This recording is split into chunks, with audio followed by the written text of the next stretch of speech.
From the Journeys of Belonging to Blackness Digital Media Project, I'm Yndia Wilmot, and you're listening to the podcast, Talking Journeys of Belonging to Blackness.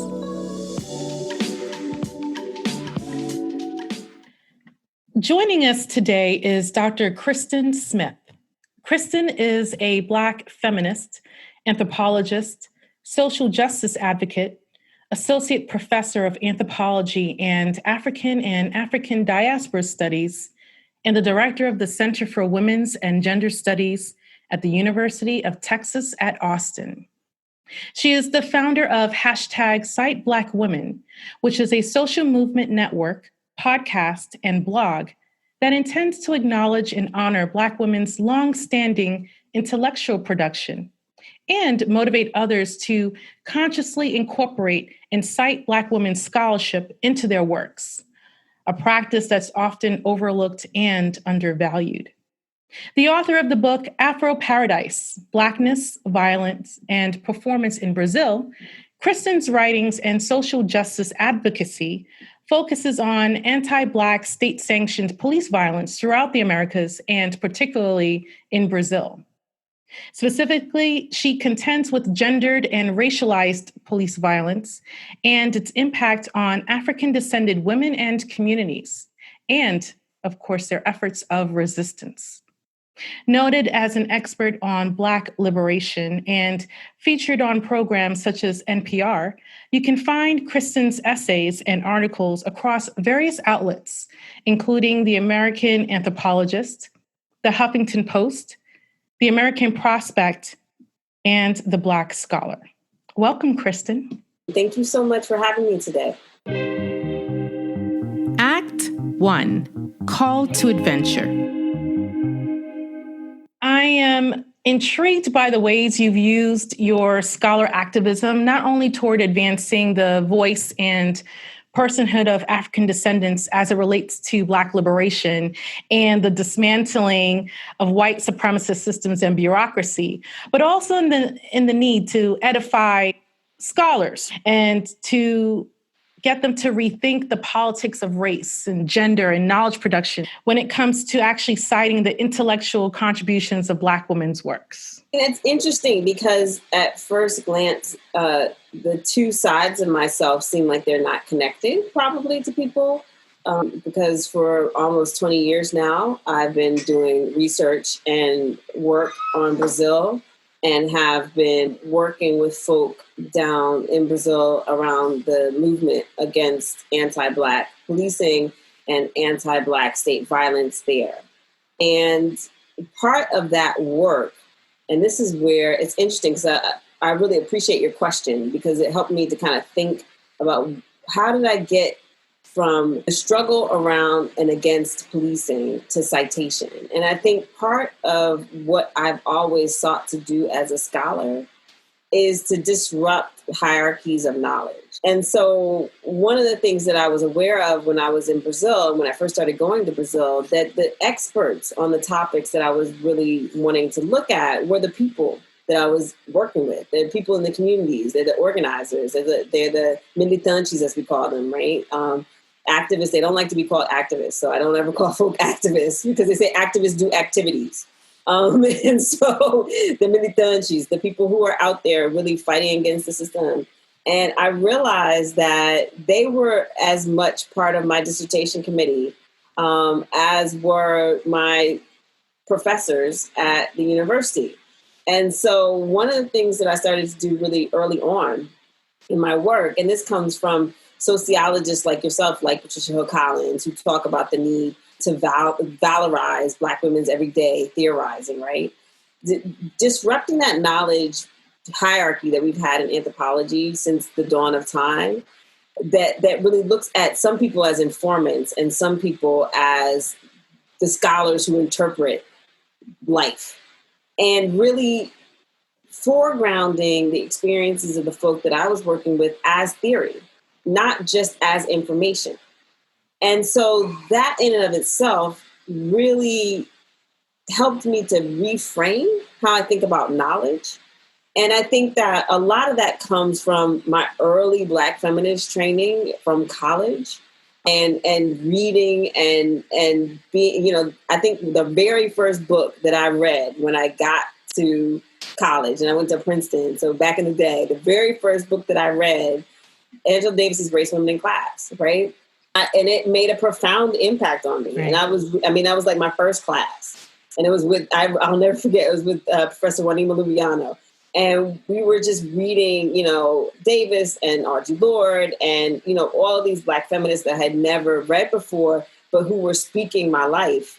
And that really shaped the way that I approached not only knowledge circulation, but knowledge production, knowledge consumption, etc.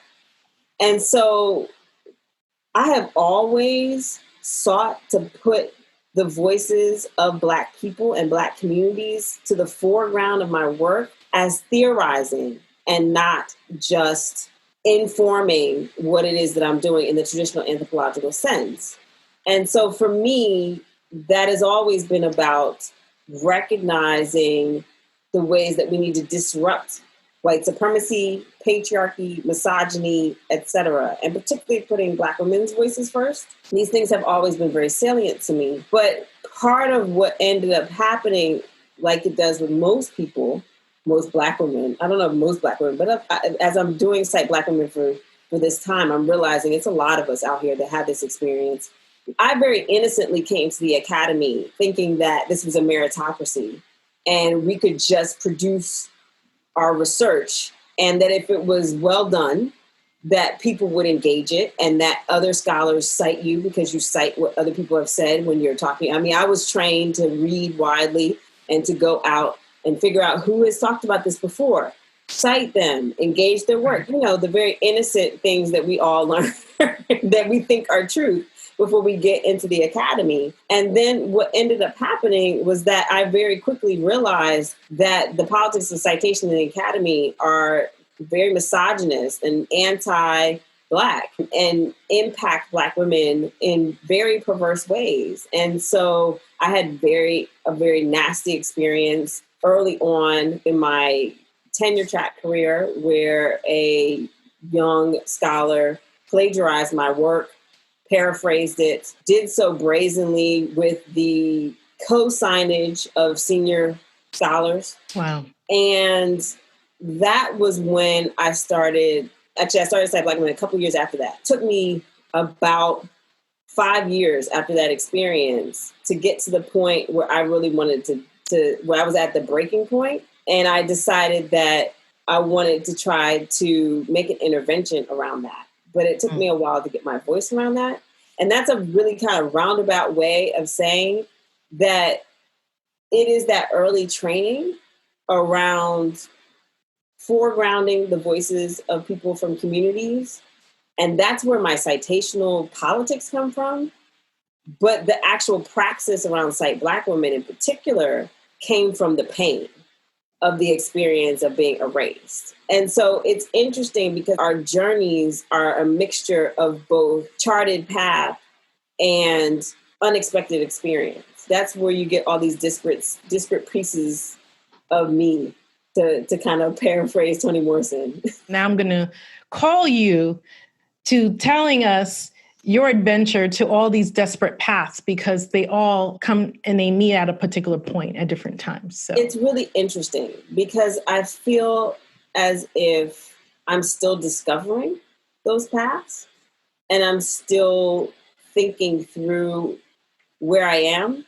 And so it's almost as if I'm still in the middle of a journey that I'm not really sure what the entire map looks like. Mm-hmm. For example, I came to Brazil because I have been interested in Black politics and Black movements probably my whole life. My father is someone who was very active organizing Black communities as a Baptist minister.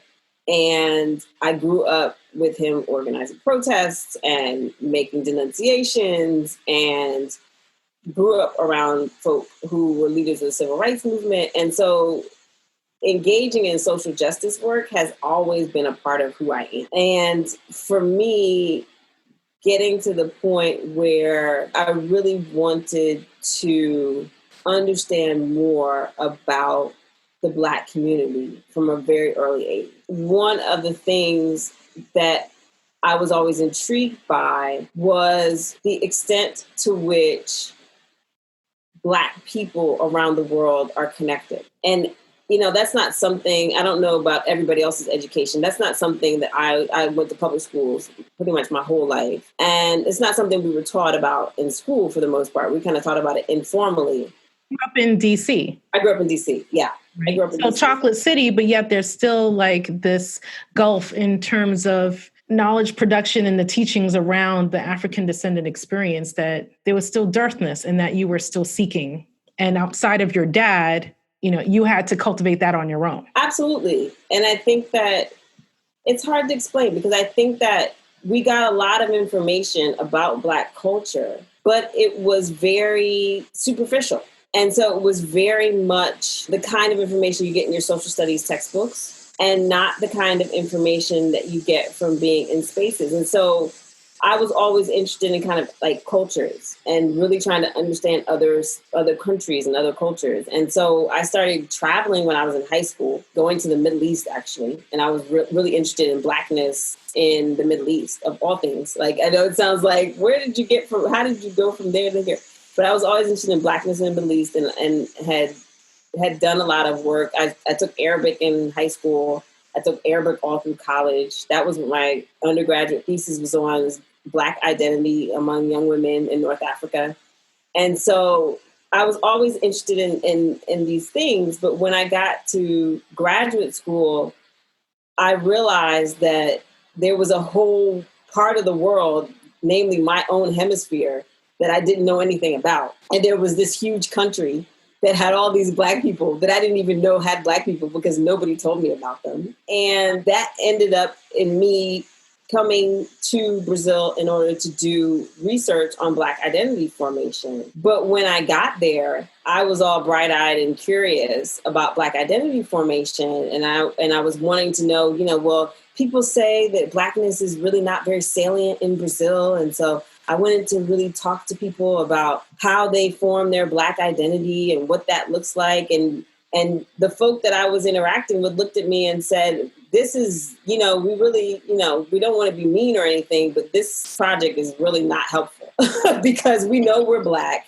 We don't have a question about whether or not we're Black. That's something that white folks say about us that we don't agree with. And if you really want to do some good, you need to talk about how the police are killing us. That was very familiar to me as somebody who grew up very much aware of police violence, very much aware of both community and family stories of police violence and police killings. And that was something that immediately helped me to understand the diasporic connections between Brazil and my own experiences. And I started to do that work. In doing that work, it led me through a series of transformations to really think about how white supremacy is global, to think about how Blackness is a political positionality that resonates throughout the Americas. One piece of evidence of that is police terror and the similarities in police terror across the hemisphere. And so all of that is really the journey that got me through my research. So I mean, it's a longer story, I admit, but right. No, but I think it's indicative in the fact that, what you described is just really the paths and the processes that we engage in, right? And so there was an intellectual quest that you went upon as part of your call to adventure, your journey. There was an emotional quest that you also engaged in as well, because there was something that, in terms of affect, you were yearning for in terms of knowledge, right? And understanding, as well as this, esoteric spiritual connection that you have with just, well, what does it mean to say, I am a member of this sort of umbrella community? And however that umbrella of a community, of a diaspora that, you're defining it as, but there's this affect that's a part of that. And I think it's an interesting, segue in which you talk about how the praxis of your research and social justice activity was connected back to your father and his experiences, right? Understanding what we know about religiosity and the African descended community, right? And the ways in which those merge, particularly here in the United States, and how that propelled you to a place like Brazil. But even pulling back the onion a bit, I think even for some of our listeners, the fact that you went off to the Middle East as a high schooler, I think in and of itself, we need to pause on, because I think that, because you kind of swept by it very quickly, but I think it's important for people to recognize, and particularly for those who don't necessarily have access in the same way. Mm-hmm. And I'm not making any sort of judgments, but there's some folks who the only way that they're able to leave their environment is through a book and now through YouTube. Mm-hmm. But then for you, as part of your own journey, you actually physically leaving and to study and to be immersed in other cultures and amongst different people really helped to propel you to being in, of all places, Brazil, which is really like, as a social scientist, this wonderful laboratory of understanding racial identity formation. And then to have people on the ground say, yeah, but we don't really look at it like that. Like, forget about what you've been taught in the ivory tower. This is how we live it. And so this is, how you describe your process is quite compelling. Now, dare I say that the pivotal moment that confirmed to you about the work that you're engaged in today around the social justice activism and Black liberation really spawned in Brazil and being there and studying and living amongst the people? Or was it really coming back? It was there before. You're right. There are silences in my story. And I think part of the silence in my story is because my story is very complex. And, I was in the streets protesting around Amadou Diallo in high school, among other things. We protested a lot of stuff in high school. That was one of the things that I remember very vividly. But it was very much a part of who I am before. And so I think that part of the reason why Brazil became such an important place for me in my journey is because of the nature of Black politics in Brazil. It was something that I found that was missing in my experience in the United States at the time. Although right now we're in the middle of Black Lives Matter, and it's ubiquitous to talk about police violence and all of these things. In the 90s, which is when I was in high school, it was not ubiquitous.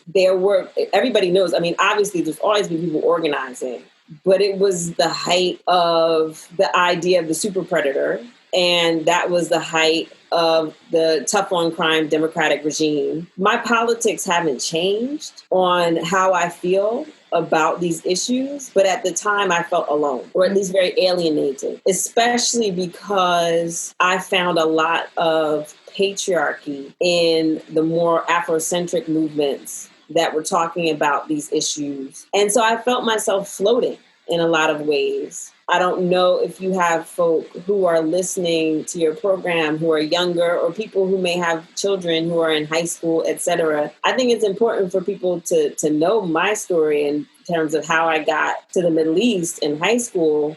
I went to Woodrow Wilson High School, which we're going to change the name soon, God willing, which is a public school high school. And they have an international studies program. I actually went there because of the international studies program. I was a magnet transfer student. I really wanted to go abroad. And I remember in our office for the program, they had a big old binder that had all of these different opportunities or whatever you wanted to do, right? Different fellowships and stuff like that. And I remember one afternoon after school, I just sat down and I looked through the whole thing. And I found this program called the Kerr Scholars Program. And I said, okay, I want to do that one. And, the counselor kind of looked at me like, okay. They're like, okay, so this is a program you can apply to. This is how much it costs. And I don't remember how much it cost. It was thousands of dollars. And I was like, I don't have that money. And they were like, okay, well, why don't we apply for a scholarship? And so I wound up getting a full scholarship from an institution that will remain nameless because they tend to be genocidal and lethal. But a big corporation gave me a full scholarship to go to Tunisia for the summer with the Kerr Scholars Program. And so that was the first time I had been abroad. That was the first time I was abroad by myself. I was 16. I still to this day, I don't know why my mom let me go, because she's just really nice, but I'm sure it freaked her out, because I did go to, I mean, it was a chaperone program, but I went by myself at 16, wound up really being fascinated by that whole process, because it helped me to locate North Africa in Africa in ways I hadn't been taught. I had been taught that there was this big Saharan desert and that the people of North Africa were different from everybody else in sub-Saharan Africa. And then I started to realize that that's not exactly the case, and things are a little different. And people started to recognize me as Black when I was there. I was the only Black child, obviously. I wound up having lots of political conversations around Blackness that entire summer, which I'm sure all of my fellow scholars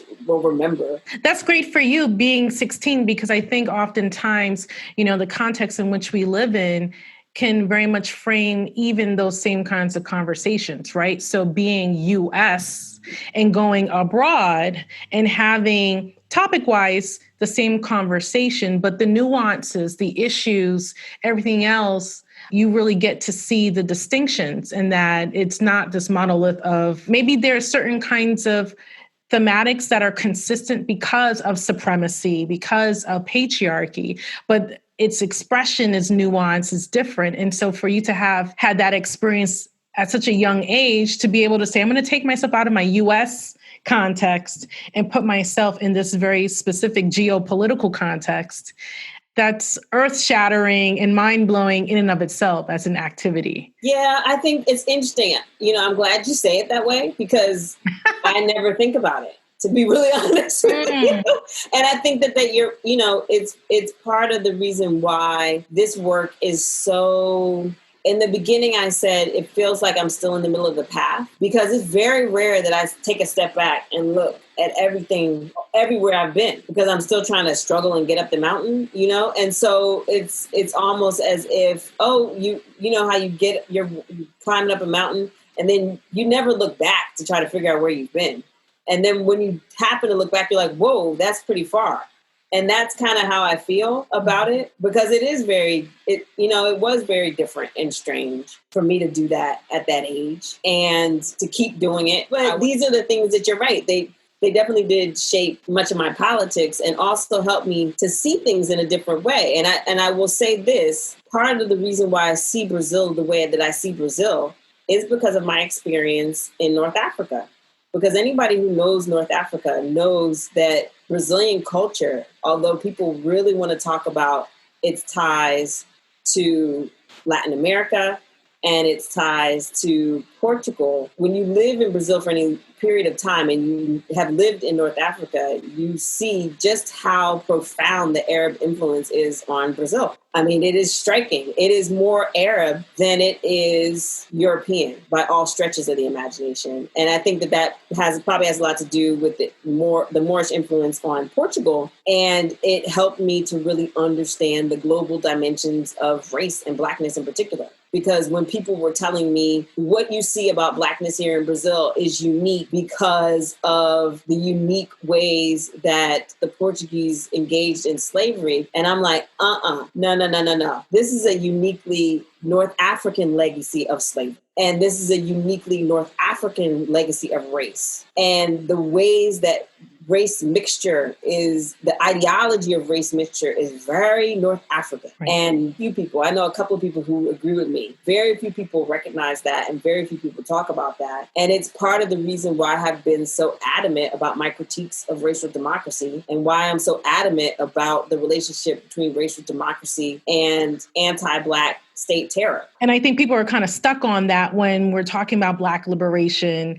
And when you look to places like Brazil and other countries in throughout South America and through the Caribbean, where, the police state and the practitioners within the police state, typically look more like you than not, but are still engaged in oppressive practices and genocidal practices. And I think people sometimes struggle because here in the United States, it's very easy to say, well, the organized organized police state is very much an extension of an overseer plantation relationship with African descendants. But then you go to other countries and it's just like, well, that doesn't really comport because this person looks like my cousin and my uncle and everyone else. So then how do you then make sense of that? And then not really being able to dissect and understand, well, what does this really mean when we're talking about nation state identities and the police state and the intermarriage between the two? I think that part of what my work has done is really help us to see and understand that indeed in Brazil and in the United States, it is an extension of the plantation logic. We have just forgotten that there were also Black overseers. And, everybody thinks about KRS-One's video when it starts overseer, officer. Right. And it's a Black man. And I think that part of what we're seeing is all of the kind of layers of the assumptions around race that we make are just not the case. There's more resonance than there is difference. One of the things that's tripped up our conversations around race and policing in the United States is this reliance on the role of a white police officer in order to diagnose white supremacist policing. And you don't need a white police officer to have white supremacist policing. You can have a Black police officer and an Asian American police officer and a Latino police officer like you did in the case of George Floyd as well, right? They're all in there together, helping one another to perpetuate white supremacy. And so I think that, what a place like Brazil helped me to gain was perspective on that. Act 2, The Road. So, Christen, for me, and I like this part of our conversation because just as you sort of parsed out your own journey, you also meshed in the experience of what we're taught as graduate students, as we're learning the profession and the trade, right, of being a researcher and being a scholar, and then still being forced that we need to be beholden to the academy and what it teaches us. And then when we get into the field, even as part of your own journey, you're learning, you're experiencing, and things are solidifying for you in ways that the textbook and the teachings in the classrooms can't. And so here we are in this space where we're traversing both academic, community, and other public spaces. And particularly for you as an African descended person, as an African descended and identified Black woman, we're in this current hashtag climate of hashtag Me Too, hashtag Black Lives Matter. And now, of course, we have hashtag Cite Black Women. And we have that now US based as well as globally. So how do you show up in these spaces? And then, maybe you can talk to me a little bit more about the movement itself of hashtag Cite Black Women. For me, it's been important to show up in ways that build towards freedom. I'll put it that way. I think that one of the reasons why I started Cite Black Women was because I was becoming keenly aware that there were rhetorical gestures being made towards Black liberation and Black feminism in the academy that were not syncing with the practices of people in the academy, presenting themselves as radical Black feminists and social justice advocates that in actuality were perpetuating not only oppression, but also building that identity on the backs and the subjugation of Black women. Part of, for me, what has been this journey is really understanding the need to demystify white supremacist, patriarchal, imperialist misogyny in all of its forms, and particularly in the ways that it manifests in misogynoir, quote Trudy and quote Moya Bailey. For me, it's a two-sided struggle. There's a struggle that's happening in the streets. That is a struggle that is for all of us.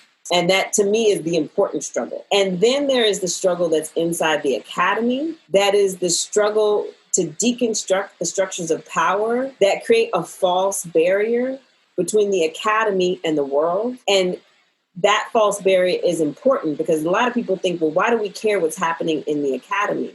We care what's happening in the academy because that's where the legitimation of knowledge happens. And if the legitimation of knowledge is happening in a space that projects itself as somehow separate from the world, then what ends up happening is that by demystifying the ethos of the academy, then what we are allowed to do is unite our struggles across spaces and to disrupt the elitism of knowledge production, disrupt the hierarchical nature of knowledge production, democratize knowledge, and reveal the ways in which Black women in particular, who the population that I've been really concerned with, how Black women in particular have been disenfranchised from our ability to be producers of knowledge, to be recognized as producers of knowledge. And so for me, it's interesting. Cite Black Women didn't start off as a hashtag. It actually started off as a t-shirt because, I've told this story before, but I went to a conference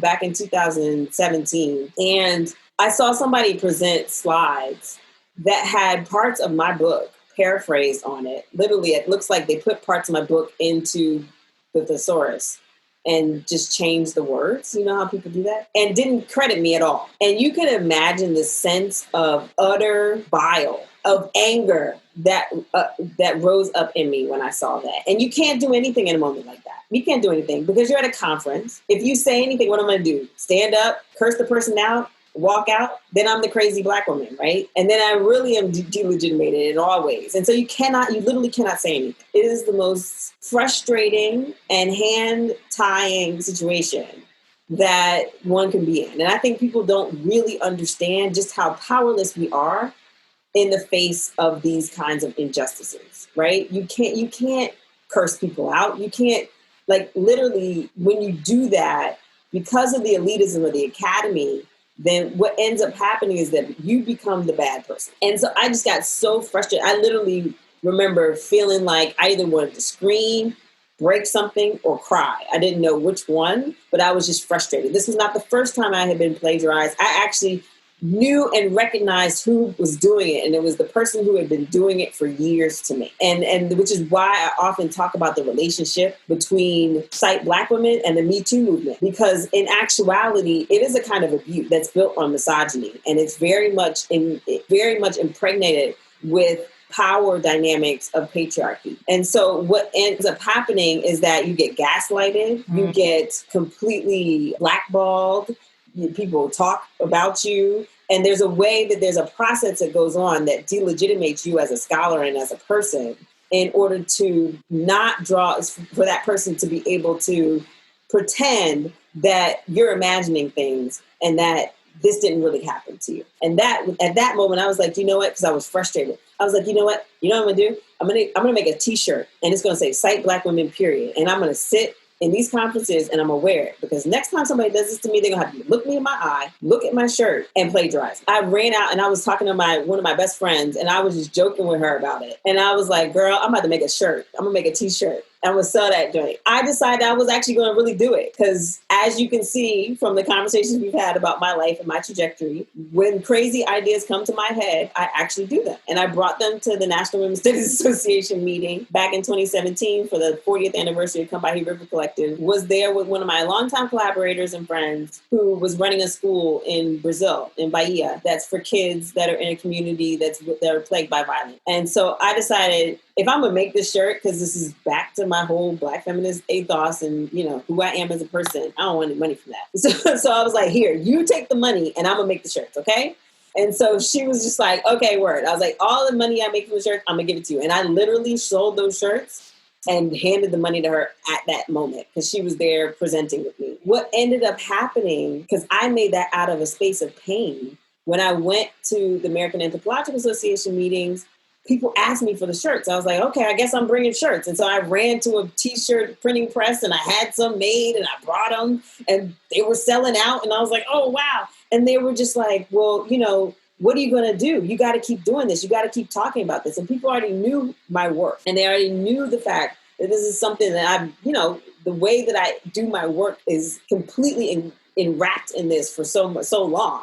And they were just like, you got to do this. You got to keep doing this. This has to be something. Put it on social media. And so that's what I did. Huge following on Twitter. I mean, yes, thank God. I mean, but it's interesting because I never thought, oh, let's get on Twitter and let's make a thing. That never happened. People at the conference were like, go on Twitter, do this, do that. Like, okay, fine. And it just took off in ways I had no idea that it would take off. I mean, I really, really did not. And that was never, and it's not like I came to this thinking I'm going to make a thing and I'm going to make it big and it's going to be a hashtag, and it's never my thought. It's powerful in that the fact that it took off and it gained momentum and it's been a mainstay these last 3 years from the moment in time in that 2017 conference is the fact it spoke truth to so many people's experiences. And I think that's, although it came out of pain for you specifically, right, and motivated your individual action, and individual action turned into a movement because people were like, no,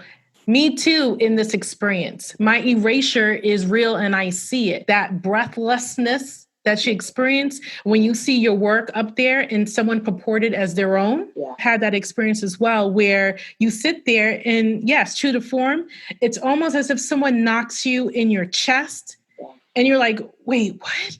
Yeah. But it resonated and it's powerful in its resonance. And the fact that, for African descended women, and I'm going to speak, and perhaps it might even be a cisgender orientation or interpretation I'm about to share, but it's like you use us, you use our knowledge, you use our skill, you use our Black girl magic, you use all of that as a shield, but then use us as a target too. The space that I can see how you in your work and all that you do, connecting these efforts to Black liberation, because how can we truly be free if we still have misogynoir in the premise, right? We can't talk about white supremacy and not attend to misogynoir. And even within our own African descendant communities, how males and females engage in patriarchy too. Absolutely. Right. And I mean, and also recognizing, and that's why, part of what I believe people have tapped into with Cite Black Women is that very early on, I have always tried to shape the conversation around the recognition that this is a struggle that this is a demon that we all need to tap. It's not as if we're taking a finger and we're pointing over there and saying, over there is the problem, you are the problem. No, we all are participating in this in some levels, and we all need to fix it because this is a hegemonic way of thinking. Black women also participate in erasing other Black women. Absolutely. You know what I'm saying? And oppressing other Black women and, all these things happen. But instead of us taking an accusatory tone, what I really have tried to get people to think about is what kind of educational projects do we need in order to fix this? A lot of times with Cite Black Women, because we have our Twitter and Instagram, and we have the Cite Black Women Collective, which is citeblackwomencollective.org. And we have all of our website and all those kinds of things. And one of the things that we have tried to do religiously is really try to keep a positive tone through Cite Black Women. And so you will rarely see us post things that are about negative topics. We try to stay away from that as much as possible, not because we're not trying to support people, but primarily because we really want to, I think about the words of Michelle Obama. It's just like, you got to stay high, You cannot get into the muck and the mire because this is about something way bigger than all of us. And so what we try to do is give people information, promote people's work. We try to tell people about what Black women have done. We try to inform people about how to have responsible citational practices. We do workshops. And that's something I'd never expected. People started asking us for workshops. And I was like, okay, so we've been putting together workshops and doing this work. And part of what I realized is that for all of us that are in the collective, these are practices that we have been cultivating, right? And we've been teaching one another for a long time, but we've been doing it in a really insular way. What I'm realizing now is that, one, that's not how everybody cultivates their Black feminism. That's number one. Number two, that is also about a praxis that is very much unique to who we are. And especially the way that it's transnational, because one of the things, going back to that journey, one of the things that I realized is that, some of the voices that are erased are the voices of Black women that don't speak English. And so because of the imperialism of the U.S. Academy, those works are all but completely invisible. And so what we've been trying to do, multilingual podcasting, we've been trying to really engage in the work of Black women who are not always from the US, right? You know, because people love it when we tweet about Audre Lorde. They love it when we tweet about Toni Morrison. And when we tweet about, you know, somebody who like Beatriz Nascimento in Brazil, they're like, who? We're trying to slowly but surely create that kind of public classroom where people can really engage. And I think one of the things that I'm most proud about with Cite Black Women is the international engagement. We have a ton of followers in England, like a ton, England and the continent. And so it's been amazing. And that's when I realized that this was about so much more than just the immediacy of our local U.S. Academy experiences. That's when I realized that this is something way, way bigger than me and that I could not claim ownership over it. Like that's when I realized this has to be a collective. This has to be something that's a movement. This has to be something that is forward facing. It has to be educational. It has to be something more than just the cancel culture of, oh, so-and-so plagiarized so-and-so, so let's cancel them. It can't be that because that's not going to actually get us to free. Act 3, where we land. So we're at a point in the show that I would love for you to have an opportunity to plug any of your latest projects. If there's an upcoming series of workshops or shows or book projects or things that you're currently engaged in, and where people can follow up with you and your particular work in Brazil or the work with Cite Black Women? Well, right now we're in the process of revamping our website. And so I will send people to the website recognizing that it's going to get a facelift. I promise everyone. So it's citeblackwomencollective.org. On Twitter, we're at Cite Black Women, Instagram at Cite Black Women, Facebook at Cite Black Women. We even have a TikTok account, but we're not on there yet. We haven't figured out the cool dance moves for citation. But we do, we have our podcast. I'd really like to encourage everybody to also follow our podcast, because everyone listening loves podcasts because they listen to this one. Yeah. So you can once you listen to this one religiously, then also listen to ours. You can find it on SoundCloud or iTunes or anywhere you get your podcast. And we're in the process of getting our programming together for this academic year. We're going to have some exciting events happening with Cite Black Women, trying to do some webinars and some conversations, things that are in the works that I'm not really ready to talk about just yet, but there's going to be some cool stuff going on, including some really interesting transnational conversations and projects and et cetera. There's also going to be the special issue of Feminist Anthropology, which is going to be dedicated to Cite Black Women, that'll be coming out in June of 2021. So stay tuned for that next summer. One of the things I do want to say is, if there's anything that you would like to see Cite Black Women do, shoot us an email, citeblackwomen@gmail.com, because for us, movement building is about community building. It's about creating a space where people can come and get knowledge and share knowledge and feel like they are really building the ways that they do things. And so if you have any ideas, send them to us. And thank you. Well, folks, there you have it. Thank you to Dr. Christen Smith for joining us and sharing your journey of belonging to Blackness. Thank you so much. And I appreciate you and I appreciate this space. There you have it. The journey isn't over, but this episode is. Until next time, peace.